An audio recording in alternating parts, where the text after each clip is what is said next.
everybody. My name is Angie Peacock. I'm a psychiatric drug withdrawal consultant and a healing coach.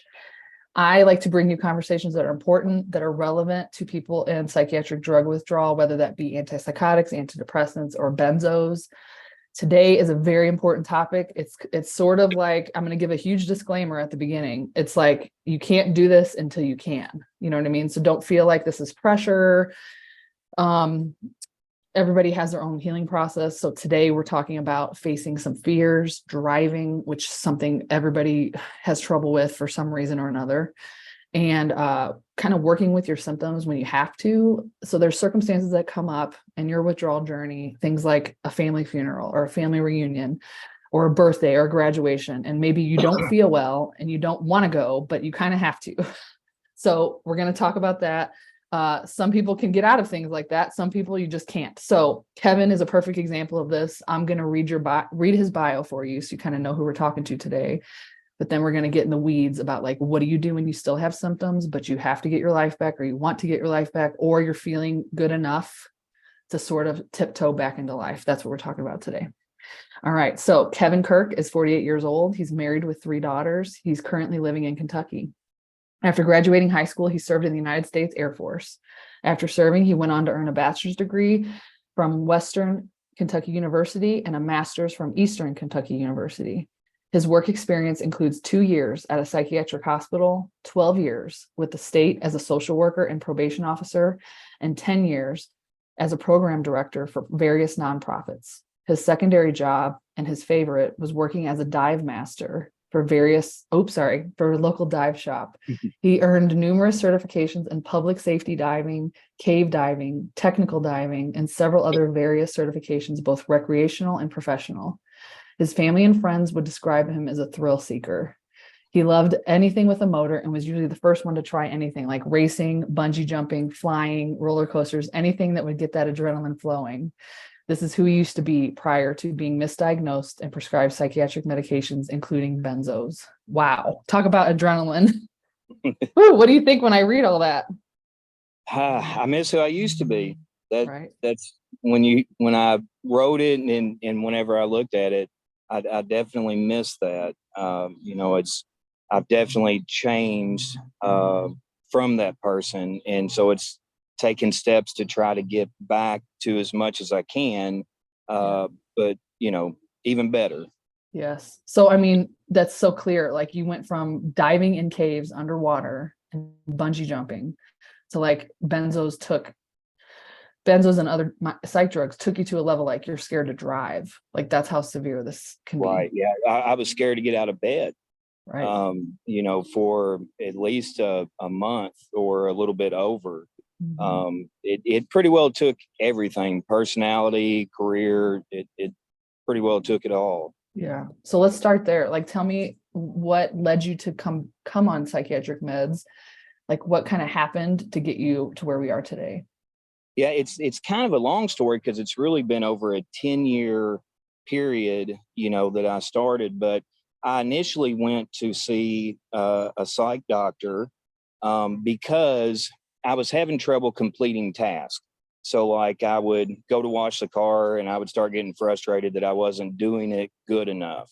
I was struggling completing just tasks around the house, at work, and just kind of feeling down and not really fulfilled in my career. And so I had a friend that, she actually saw patients that I sent to her. And, my wife and I talked, and I said, well, I think I'm going to go see her because I'm just kind of struggling with some things. Mm-hmm. And she gave me a 10-minute assessment and diagnosed me with ADHD and prescribed Vyvanse. And, I started on the Vyvanse, and at the time I thought, wow, this is a miracle drug.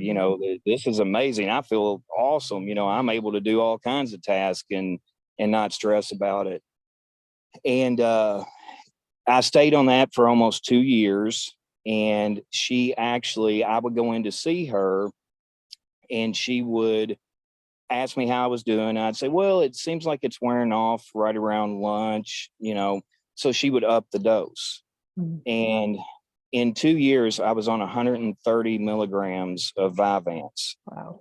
which we didn't do our research. We were completely trusting of the doctor, 100%. And I now know that 70 milligrams is the FDA recommended highest dose. Wow. So double the highest dose. Yes. Yeah. And so we went through a very stressful point in our life where we were moving to a different town. My dad had just started with some dementia, early signs of dementia. I changed jobs. And so going through all that stress, I had my first panic attack. Mm. And I had no idea what it was. I didn't, I knew panic and anxiety, but it was such a separated thing for me because of who I was and, all the things that we did. And so it really freaked me out. Went to the ER. That was my first introduction to a benzo. Excuse me. And so they started me on the benzodiazepine Xanax. And I took it for about a month and then kind of decided, kind of that thing, I'm starting to feel a little better. I don't really need to be on this medication. And I just cold turkeyed after 30 days, stopped it. Nobody told me that I shouldn't. And the bottom dropped out. I started having more panic, I started having agoraphobia at that time. And so, we went to seek help, and I was told that I got diagnosed with generalized anxiety disorder. They said due to my age, it's common for people to develop this. And I got put on 3 different medications. And at one point, one of the medications, I had the reaction, I was hearing voices to basically hurt myself. Wow. And so I woke my wife up at 2:00 in the morning, and I said, drive me to the hospital. Something's wrong. So after that, I did 7 days in the hospital. One doctor came in and said, you don't need to be on any medications. I'm going to, take you off everything. So, and I'm trying to speed this up because it is No, kind you're of fine. a long You're fine. story. Keep going. So I discharged from the hospital. I went back to work. And throughout this whole time, I have a bottle of Xanax. So I'm kind of using it as, well, if it gets too bad, I've got it. And so I would kind of PRN, take the Xanax, and was still able to work. I was prescribed Lamictal, and whether or not at the time that helped, it seemed like it did. So got back to work, life got back to normal. We just kind of, okay, well, I've developed generalized anxiety, and so anytime at work, something stressful or whatever, I would take a Xanax, PRN. Fast forward, I accepted a position in Texas with the company that I was working for. We moved to Texas. So here's another big change, big life event. And 2 weeks after being there, my wife had a stroke at 36 years old. And it was just so stressful. We didn't even know where the hospital was. We had to call the realtor to actually watch our pets, while we were going to the You hospital. just got there. So once again, I started taking the Xanax daily because of all the stress and everything going on. Blessing, she was fine, no deficits. And so she came home, and I was like, okay, well, everything's fine. I need to get back to normal. I stopped taking the Xanax after about 2 weeks, and it happened again. What do you mean by it? What do you mean by it? The agoraphobia, the severe panic, the terror that you get. We lived on Padre Island. I could not drive over the bridge. I know which bridge. Stuck on the island. And so, I went to see a doctor. He tried Klonopin. I took Klonopin, and there's just such a difference feeling between the Klonopin and the Xanax. I didn't want to take that. And so my kids wanted to move back to Kentucky after all the, situation that happened with their mom. And I started doing a little bit better, and we drove back to Kentucky, got moved back, and it started to settle down again, and things kind of started getting back to normal. And so we just, we chalked it up to, okay, well, that's the generalized anxiety. At this point, a therapist in Texas diagnosed me with PTSD, both for my wife's stroke, and then I was involved in a cave diving accident that she had discussed with me. So now I'm thinking, okay, well, I've got PTSD, I've got generalized anxiety disorder, and panic disorder. So life kind of goes back to normal until my parents' health started getting worse. We decided to come back to the town that they were at. We came back and it just didn't work out. We went back to the other town and I started having the panic, the more severe terror. I didn't really have the agoraphobia at that point, but it was just the panic, seemed like it was weekly panic attacks. And so I started taking the Xanax more and more. And I tell my wife, I'm like, something's got to change. I just, we didn't know what was going on, what was happening. And so I saw a psychiatrist out of Nashville, supposed to be the best. And he prescribed Xanax daily, 0.5 milligrams. And so that seemed to work a little bit. And then the panic and anxiety started coming back. So he upped it to another 0.5. And over the course of 2 years, he had me on 1 milligram extended release. Then he put me on Buspar, Doxepin, the Lamictal, and lisinopril. And it got to a point to where I was still unable to go do a full day at the office. The panic would happen almost every day. And I'm taking the medication just as prescribed, just like the doctor's saying. And so I tell him, I'm like, I don't think this is helping, and I don't necessarily want to be taking this stuff all the time. And so he tells me that he has developed this system that he can get me off the Xanax. It is safe. We can do it from home. And it's a 4-day taper. Wow. Okay. And again, we are trusting in the doctor. We don't know anything about benzodiazepine withdrawal, the risk, because we were never told. Right. And so we say, okay, so he switches me to 20 milligrams of Valium. And within 4 days, he rapid tapers me off the Valium. And the first 2 weeks, I was like, because when I first did the switch to Valium, I felt way better. And I thought, okay, well, this will be great. And for the first couple of weeks, I didn't really feel that bad. Still had a little bit of anxiety, nervousness, but after the 2 weeks, I woke up one morning and it was hell. It was a living hell.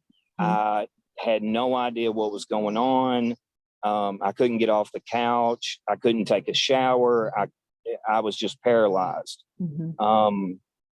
And we tried going back to the doctor. He was telling us there's absolutely no way that it is the benzo. Wow. And so to sum it up, we did finally find benzo brains is the first thing that we came across. And then on YouTube. So that's Jocelyn Henderson Peterson. Yes. On YouTube. Yep. Yes, she was the first thing that we came across. And when my wife saw that, of course, at that point, I couldn't even do the research. I was just surviving hour to hour to hour. And I experienced the headband, the benzo flu, the just the terror, the absolute terror and panic. And so my wife started researching. We started becoming benzo aware. We started knowing what was going on. And so I would start improving and start kind of feeling better. And I got to where I would go outside. And then we were like, I really don't need to be on this other medication. And nobody told us, not the doctor, the new doctor that I'd found that was benzo aware. I stopped all the drugs in a year. So let me clear that up. You were still in benzo withdrawal, but you were still taking Lamictal, and you just cold turkeyed the boost bar and the Lamictal about a year out from benzodrol. Yeah, the doxepin I stopped within 3 months of stopping the benzo. The Buse bar, I was about 7 months out. And then the Lamictal, I was about a year out. And the Lamictal is the one that just totally devastated me again. And it going through the process, I would start to get better. I would start venturing out, like what we're going to kind of talk about. And I think, okay, I'm getting better. And then when I would stop the next medication, I would go back down and have to start over.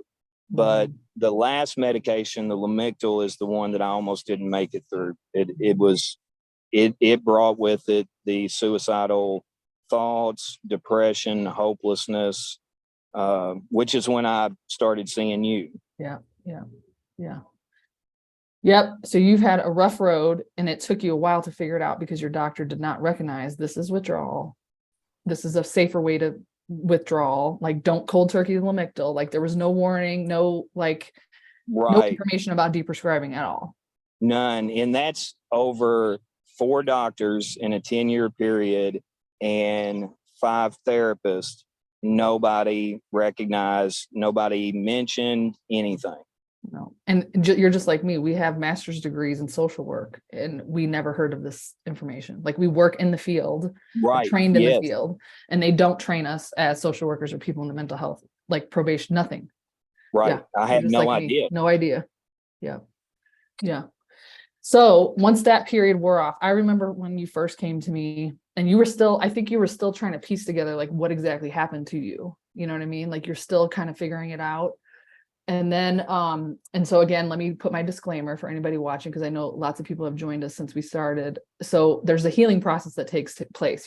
First you're on the drugs, you have to taper, then you're off the drugs and you're in this acute period, and there's lots of terror, there's lots of fear. For some people, there's interakathisia, there's severe symptoms, there's severe agoraphobia.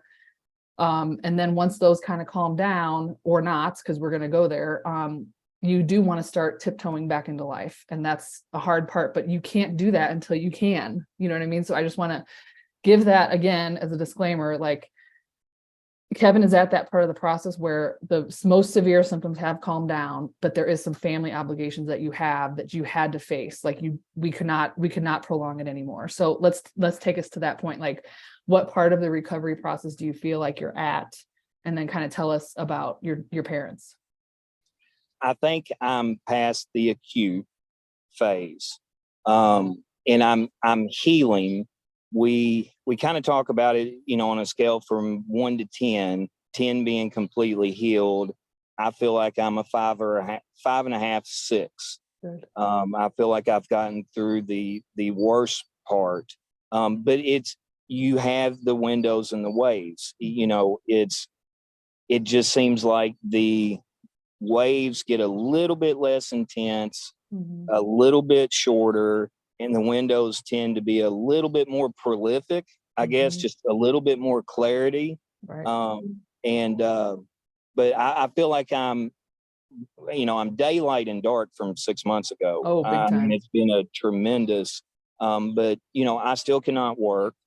I still have trouble. We just went to a meeting where we're selling our house, and I had to go to a gentleman's house that we're buying their house, and we thought we were just going to be dropping the contract off, but he invited us in, and then he invited somebody over, and my symptoms just went through the roof. And so I know we're going to talk about this, but I think the biggest thing for me, and that I would like everybody to know, is all of a sudden one day, it wasn't really anything that I did special.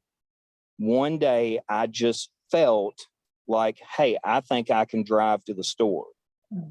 And I got in the car with my wife, because there's 2 things I work on. One is going further with her. The other is going by myself, which is a whole different thing. But I went to the store and I came back and I didn't have symptoms. I had maybe mild, uncomfortable symptoms, but not the oh my gosh, if I don't jump out of the window of this car, Right. that goes on for a little bit. Then I will have a wave and I will go to get in the car and I just can't do it. Mm-mm. And I just have to not beat myself up and Yeah. say, okay, I'm not able to do this today. Right. But the key to it is do it tomorrow. Well, and we And talked about that. Like, I think I gave you permission, like from my own process. There was days I could go and I could shop and I could white knuckle it, or I could feel somewhat comfortable. And then there was days I went shopping, put everything at the counter and left. Like I just could yes, not make it through the checkout lane. So yeah, that I want everybody to hear that like, this is not perfect. This is a process. it's not. Yeah. It's not, It, and you will go up and down. You'll lose all your confidence. And I remember you doing that a couple times. You lost all your confidence and then you have to build it back up. And yes. you'd come on one week and you'd be like, Angie, guess what I did? And then the next week you're like, I'm back in the shit again, Yeah. So Yeah. it's up and down, up and down. We've talked about it. It's like the dome. My wife and I, we call it the benzo dome, that it contracts and expands as you're healing. Mhm. And you can go, as a matter of fact, yesterday, we've talked about this. My hometown is about 26 miles away. Mhm. I've not been able to make it there in 3 years. I've made it halfway, but then that dome contracted back and I wasn't even able to make it that far. Mhm. Yesterday I made it there. And Amazing. I First came time. back. First time. First time. Amazing. Yes. I'm proud of you. Amazing. It was not comfortable. No. It wasn't, but it wasn't paralyzing. Mhm. So it's that knowing, and we've talked about this, I just had this feeling, I think I can do this. It feels like I can do this today. And my wife, bless her heart, she is a saint, because we're supposed to be going to the store and I just veer off and I just take off. And I'm telling her, I'm like, I think I can do this today. I'm going to go for it. Mhm. But today I might not be able to. Mhm. Tomorrow I might not, but then the next day I can. Right. I've been kind of noticing, we talked about the anxious truth. And I listened to that with the mindset that I am still in bind. I still have, healing to do, but it gives you the courage to kind of face some of those symptoms. Mhm. And I've really taken that to heart. And when I do try to push, and I could talk about this all day, it's, I think your body tells you, uh, that, okay, today's just not the day. Mhm. You just know I'm not going to be able to push it today. And if I do, Right. I'm not going to get out of bed tomorrow. Right. It's going to take me down.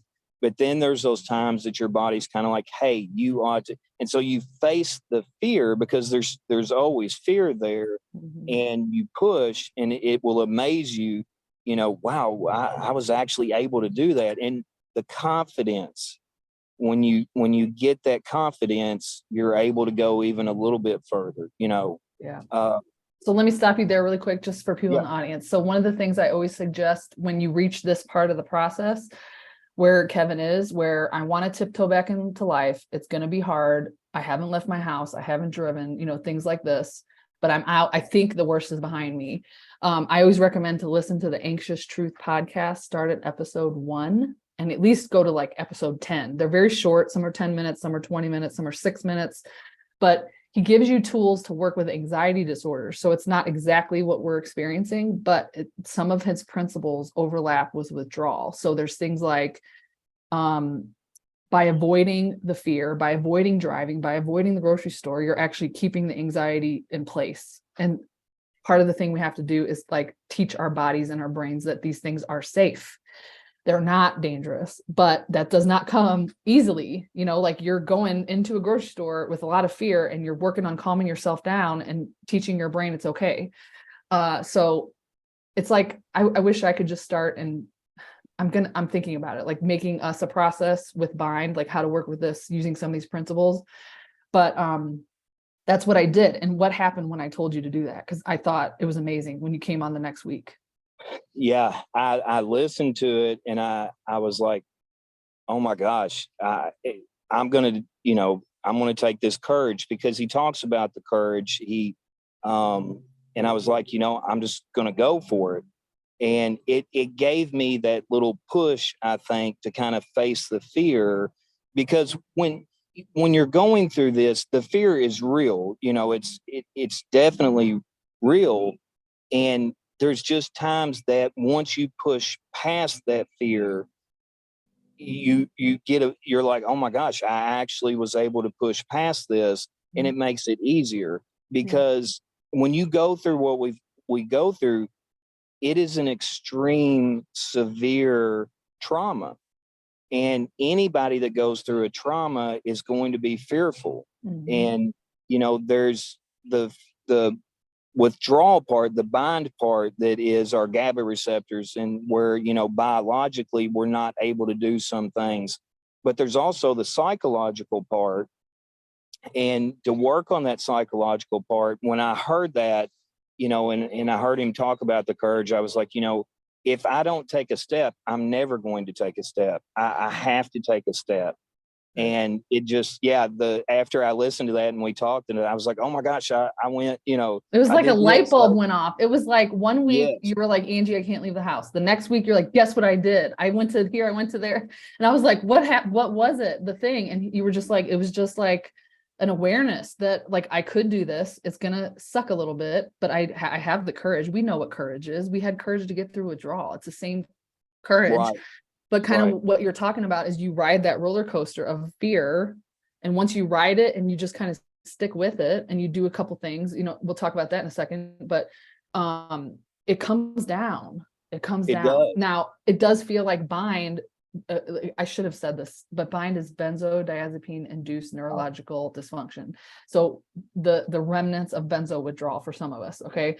So it does feel like that propensity for panic and anxiety is a lower threshold. So stupid things like a coffee cup will give you anxiety, or getting in the car with your wife. It doesn't make sense, but it's like, I got to teach my brain how to cope with this, and to, it's okay. It's fine. I think part of it, when you were talking, I was thinking the part of us that's a trauma response to what happened to us, is it the brain's way of trying to protect us from danger? Like it perceives danger that's not really there, but it doesn't know where the danger came from, because like we had a synthetic drug affect us. So it's kind of like everything is fearful, stay away from everything, stay in your comfort zone, stay safe. And part of that healing process is like, okay, how do I get back out there? I might not feel great, I still have symptoms, but I'm willing to try. Let's see if I can work with it. And there's things that he talks about, is definitely preparing yourself with some breathing exercises, which, while I was going through the withdrawal, the acute, breathing did not work for me. It absolutely did not work. But I've been trying to practice that in some of the mindfulness and even the meditation, which I always, you can't meditate when you drive. I mean, maybe some people can, but I cannot. So I think the breathing, and then just the mindfulness and being aware, this is not going to hurt me. It is miserable, but I'm going to, I'm going to breathe. I'm not going to rush. And again, Angie, for me, that works sometimes. And sometimes it doesn't. And sometimes it's just, no matter what I do, I cannot bring the symptoms down. And that's when I have to go in the room, lower the lights, just wait for that to pass.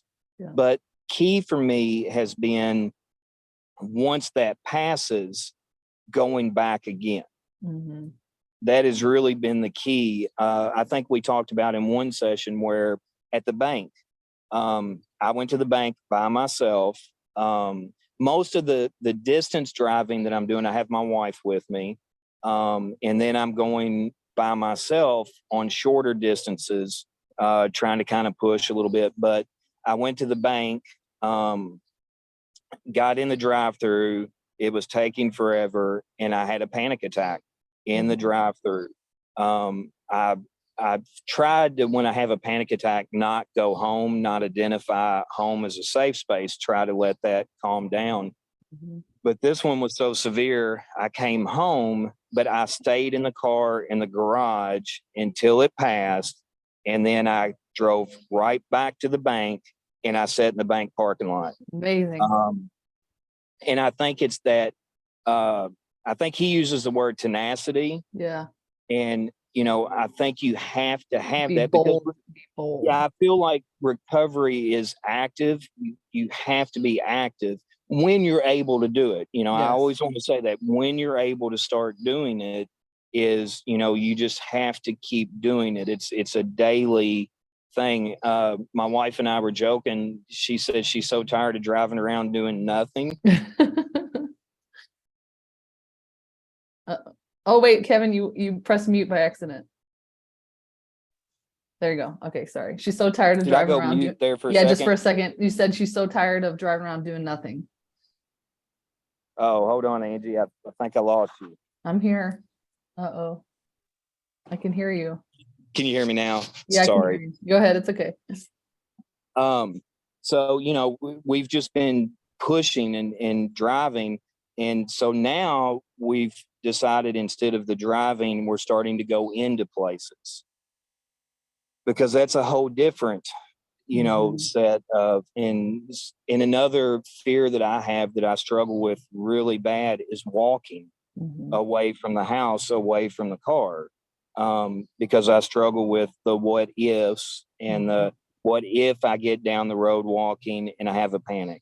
So I'm starting to work on walking down the sidewalk to the stop sign, and we're starting going into some larger box stores that I absolutely hated before I went through this, but just trying to work on that side of the fear as well. Yeah. So I'm going to stop him right here. There's lots of programs out there. I want to talk about this really quick. There's Gupta, there's DNRS, there is Primal Trust. There's even Seeking Balance International, which is about neuroplasticity and vertigo and tinnitus. The Anxious Truth. There's all these programs. They're kind of all teaching the same thing. There's another one called Pain Free You on YouTube. They all kind of overlap, but it's really about teaching your brain things are safe. So what Kevin is talking about makes me think about, we still have symptoms, right? You still have, you can feel everything happening in your body. You feel a little bit of adrenaline and it sends you through a panic.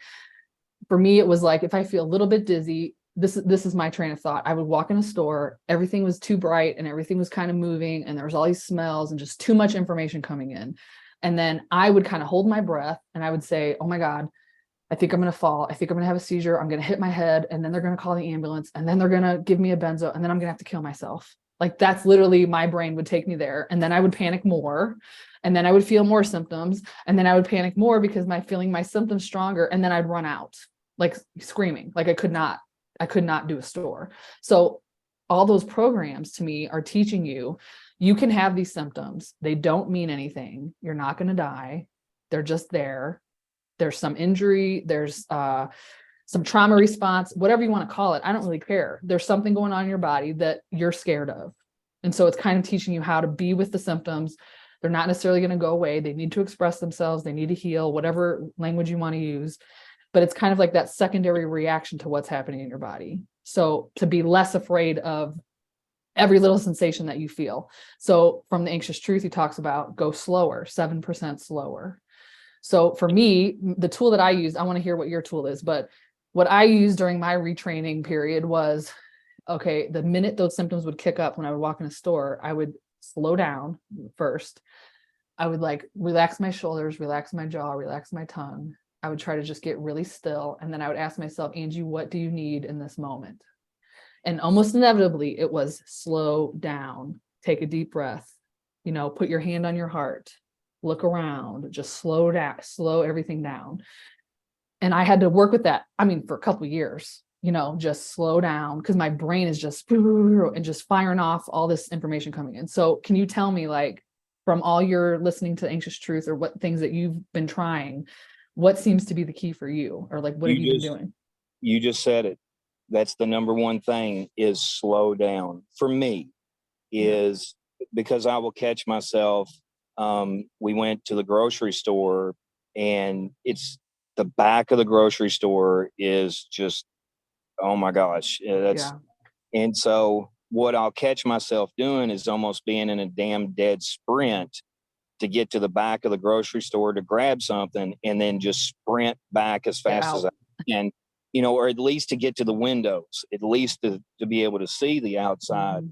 And exactly what you said, I will stop, I'll take a deep breath, and I'll tell myself, you've got to slow down, because by speeding up, you're just speeding up your symptoms. You're Exactly. speeding things up.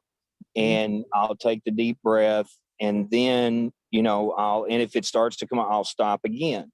And that has been probably the most in learning the muscle, where I will sometimes tighten my feet up and relax, tighten my legs up and relax, and try to Mhm. pull some of that away from this area, the chest Yes. area, the throat area. And that's helped a Mhm. lot. But it's the slowing down has just Mhm. been a tremendous help, with when the symptoms come on. Right. And we just did this before the interview. You were nervous. I was nervous because Yes. I had messed up the link and I had to fix it. So I was going really fast, like trying to get it ready. And that's exactly what we did. We sat here, we breathed together. I was like, come on, bring all the energy back down your body. Just feel your feet, feel your legs, feel your butt. Just bring it all back in. I always feel like my energy is just out and just crazy Yeah. and just running, running, Yeah. running. And I have to like bring it back in and just bring it down and feel your legs. Everything's fine in your legs, Ange. Yeah. So it's kind of And counterintuitive, but I want to make this point. We are terrified of our symptoms. They're intense, they're severe, they literally feel life-threatening, like you're gonna die any second. And in a way, it's like you have to, once you have to learn how to not be scared of them and almost say, bring it on, and almost say, today I'm taking my symptoms with me. I have to go to my parents' house, which is what I want to talk about next. Like it's almost as if you can wait. There's some people out there that say just wait until your symptoms calm down. There's some of us, we don't have that personality or constitution, or our symptoms are like go, go, go. My symptoms were like, I can't lay in bed one more second. I got to get out of here. that's, So yeah. it's like I had to do that. And that's no judgment. Everybody has to do what they have to do to get through this. I'm not judging anyone. It's just like you do what's right for you. And I have clients that stay in bed and wait because their symptoms are that bad. And that's what they want to do. And I respect that 100%. So let's talk about what led up to, okay, it's time. I need to do something. Like what happened? So my dad has Alzheimer's, and my mom is actually going through the exact thing that I've been through with the benzodiazepine. She was jerked off of it, put back on it, jerked off, back on, and she's developed tardive dyskinesia along with right now she's in active tolerance. Mhm. And so that's why we moved to this town anyway, was to take care of my parents. And I'd managed to have my wife go, but it's gotten to where I have to be involved. I just don't have a choice. And, my dad was calling, well, the sink's broke. I need this, I need that. And I just could not, I don't want to say manipulate it, but that's what I was Yeah, yeah, doing. I yeah. was Finding a way out manipulating, of it. Yeah. Finding finding a someone way else out to of do it. it. Yeah. Yeah.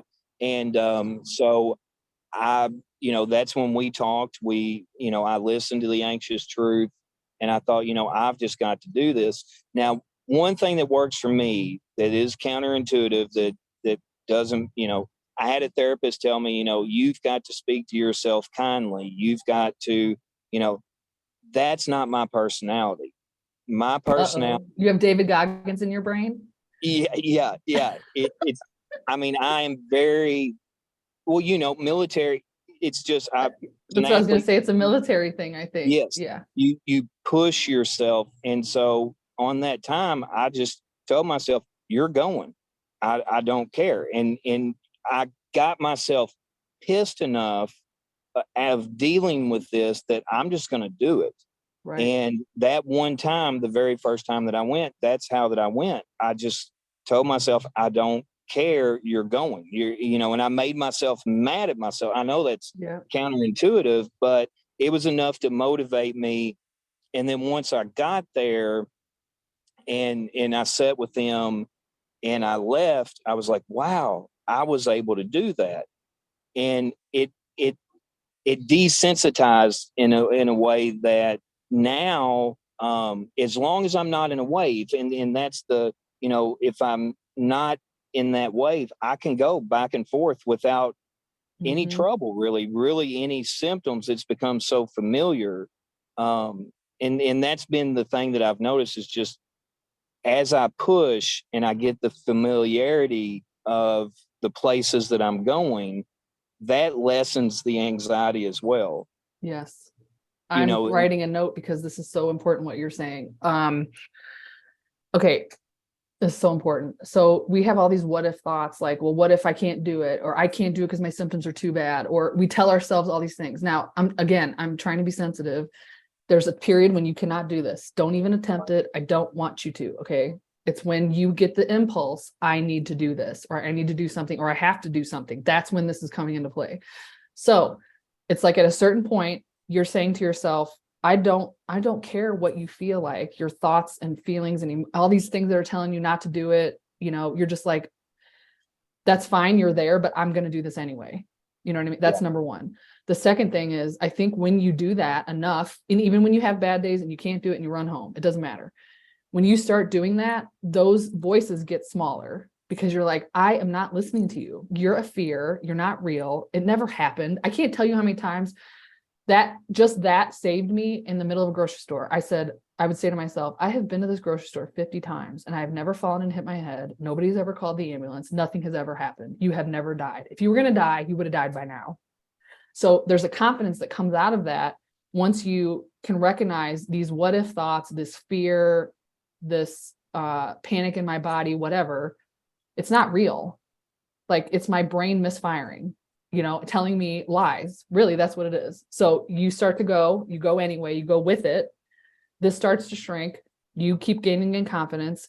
You'll still have those voices and they'll linger. And you're just like, I don't care what you say. I've never fallen and hit my head before. I've never gotten in a car accident. It's fine. right.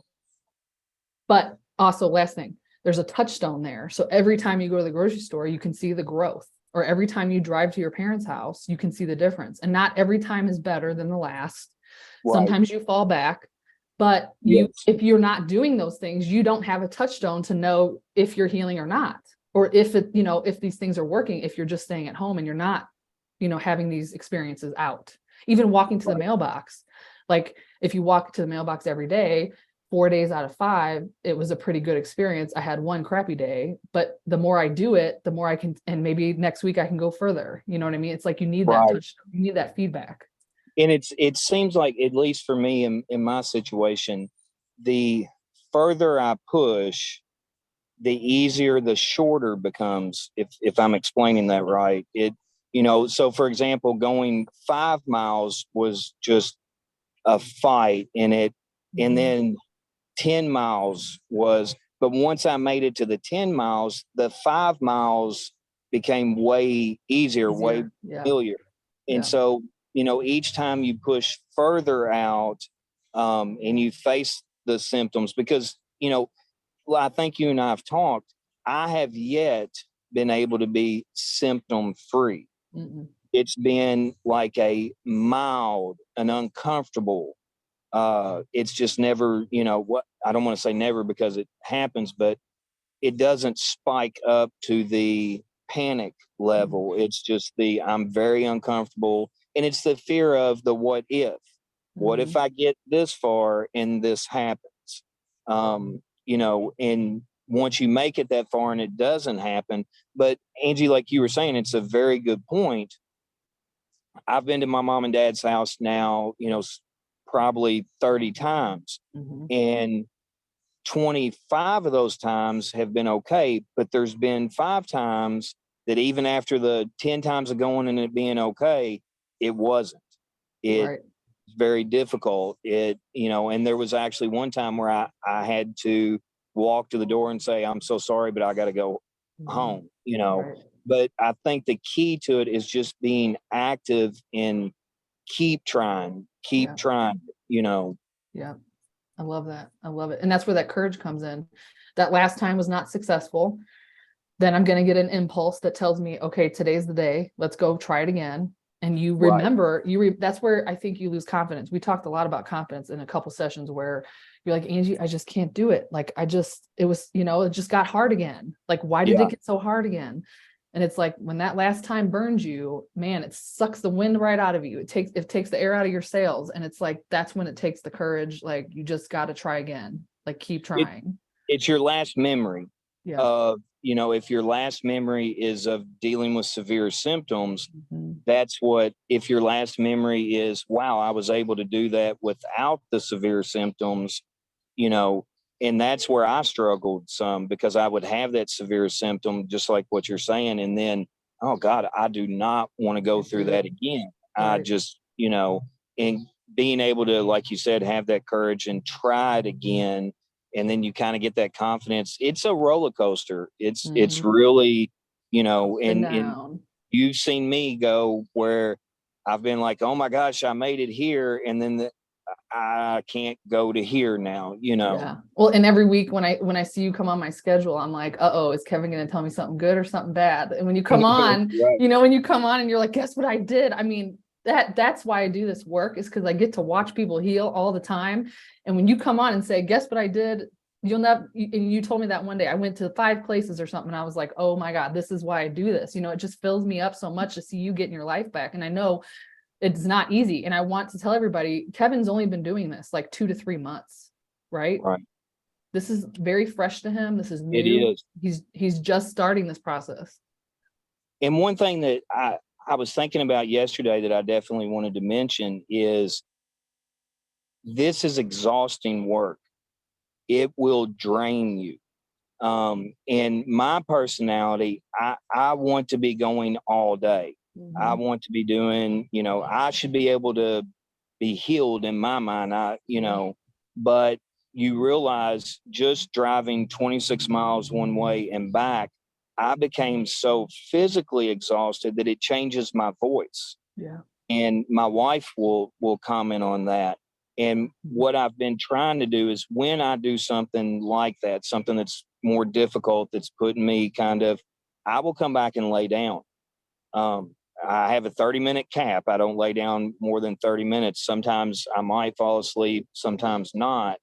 But coming back and resting and taking that break, I've been able to get back up and go a little bit more. Before I went through this, I was the person that woke up at 5 a.m. and I didn't sit down until, 11, 12 o'clock at night. Mhm. I'm not used to taking breaks. That just wasn't in my, and that's something that I've personally had to learn is, as I'm doing these things, as I push myself, you do have to rest. Yesterday I had some of the benzo flu. My Mhm. hands and knuckles, my knees were aching. And I don't know, medically or scientifically what, but it it drains you, and I think Oh your yeah. body just feels that. There's so much mental that you're doing, thinking, that it does affect you physically. Yeah. And over the last couple of weeks, I have been taking breaks after, in between, or before I go to my parents, or after, and that has helped me. Well, um, and you're listening to your body right there, because I want to make a point. This is neuroplasticity. You have to rest after yes. the thing that you're doing. So actually, you're helping yourself by listening to your body first, and second, that is going to help you wire around any damage that there is. Hopefully, I mean, this is a principle of neuroplasticity. I can't really prove it, Right. but that's what you need to do after an activity. To learn something, you're supposed to rest. So Right. this is exactly what you should be doing. Yeah. Yeah. And that's been a struggle for me. Oh yeah. And I had to learn the 100%. hard way. Mhm. I would try to keep pushing myself till I would just go into Crash. a full blown wave. I would, and Mhm. then the next day you would struggle from what you did the day before. But doing it in bursts like that, excuse me, Mhm. and then resting has really been helpful. Amazing. Yeah. Amazing. Okay, we could keep talking about this, but we're running out of time very quickly. So somebody asked a question in the audience that I have to answer. It's someone else just like you working on this part. She asked, how did you work through your challenges when driving, when you first set out in your RV? That's a question for me. It was exactly like what Kevin is doing. And we did not have, remember, I set out in the RV when I was about 3.5 years off. I can prove this. I made it to Tulsa from St. Louis. It's a 5-hour drive, and I had a complete panic attack. And it was because Oklahoma highway did not have any exits. It was a toll road.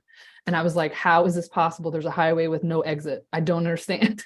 And I just held on for dear life. I made it to Tulsa. I pulled over in the parking lot. I just had full freak out. I called Lindsay. She's a friend from withdrawal. We both came off the same time. And I was like, I can't drive to your house. And she's like, Angie, you're 20 minutes away. I was like, I can't. And I laid down in the back of the van and I rested for like an hour. I let my nervous system come down. I was like, okay, I can come. Same thing as Kevin is saying, like I couldn't go to stores. I couldn't really go to national parks. I couldn't sit in a restaurant. And I just slowly tiptoed and just slowly taught my body, like, it's fine. Part of it also is my military, like, same as Kevin, like I kind of have to, like, I can't, I'm independent. I'm single. I don't have anyone to help me. Like I have to, if I don't go to the grocery store, I can't eat. So like, how am I going to work with that symptom? So, that's kind of how I did to the person that asked. But I want to ask something else before we get off. What do you think this whole process is teaching you? Like, what are you learning? There's so much. Really is, I think courage is the one thing that, because you become so pushed down from going through this, you have to almost relearn that courage, that to be able to push a little bit further, to go a little bit further. It's slow down is one of the things that I'm learning. Just like what we talked about, to take breaks, to Pace rest, yourself. to pace myself. That's really been the thing that I'm learning, at least right now, is slowing down. Is just, it's so hard to do, but when you can kind of do it, it helps so much. Well, it's because I think the nature of benzo withdrawal, whatever, all the drugs do this to people. It's like your brain is firing 8 miles an hour and you are panicked and you're in fear. And it's like, hurry up and grab your groceries and run out screaming. Like that is what your brain is doing, literally. So it's like you're going into that symptom and you're like kind of working with it to say, slow down. Like it's there, but I need to slow it down as much as I possibly can. Does that fix your symptoms and make you healed overnight? No. People, I want to steel man this argument. People could say, people even said to me, Angie, you pushed too hard and that's what kept you protracted. And I would argue back, no, I was going to be protracted one way or another. You know what I mean? It's like, to me, it was like, I'm going to have these symptoms, whether I sit at home in an apartment in St. Charles, Missouri, or whether I'm in a van driving across the country, at least I get something out of it. And that's not a judgment. That's the choice that I made for myself. Like my symptoms felt like I cannot sit in this apartment one more day. I have to go. I can't do this. And so I just followed that impulse and I just went with it. And we all have to do that. Please don't, my journey is mine. Kevin's is Kevin's, but it was kind of like, for me, like, I'm going to have these symptoms for a while. They're not going anywhere. What am I going to do? Right. I'm going to work with it the best I can. It's kind of a radical acceptance and choosing to live anyway with whatever you got left. That's kind of where I came to in my own, Yeah. And that's actually the point that and what I noticed for me is sometimes the just sitting here and staying in the house was actually making mine a little bit worse. I agree with that. If I was able to get out, even if I had the panic attack, once I got back, it seemed like I would do better. After I had pushed through that, I would feel better, once I would get home. Because I started struggling with just what you said, just being here at the house. I could only do so much housework, so many things when I felt better, and to where I'd end up watching TV. And I think symptoms would come on for me because I wasn't active, because I wasn't up and trying to do things. So I think you had told me the other day, I went through the very stressful situation with my parents, and and you were spot on. I actually felt better the day after. Mm-hmm. You know, and it doesn't always happen that way, but it seems like that kind of has a pattern to it, you know. Yeah. So, like I always do, I want to end on hope. Like, where do you see this going? What kind of hope can you bring to others? What hope do you feel for yourself now that you've been starting to do this kind of stuff? The biggest thing for me, and this is what my wife has preached to me, is looking back at where I started. And when I do look back, because even though I say I'm, you know, 55% healed, close to 60, when you think of it, you still can't do the things you want to do. And I will sometimes fall in that trap of I'm not where, but my wife will, and I'll look back daylight and dark over the past 6 months. It has been a 180 change. I'm not healed, but I've healed. And so I tell myself, if you've come this far in 6 months, think about the next 6 months and the next 6 months after that. You know, and everybody's timeline is different, but just going off what I've experienced, you do heal. You will heal. You don't feel like you're going to. I've told myself so many times, that's it, you're done, it's over, you're not gonna, you know, but when you get through and you start coming through this and you look back, you can see where you've healed, and you will definitely heal.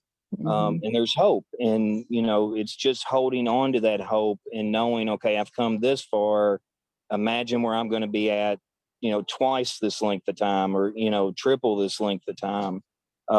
So you know, I've been able to enjoy my daughters more. I've been able to do things that, you know, 6 months ago I couldn't even think about doing, not even wanting to do those things, let alone actually doing them. So there's definitely healing. You will definitely heal.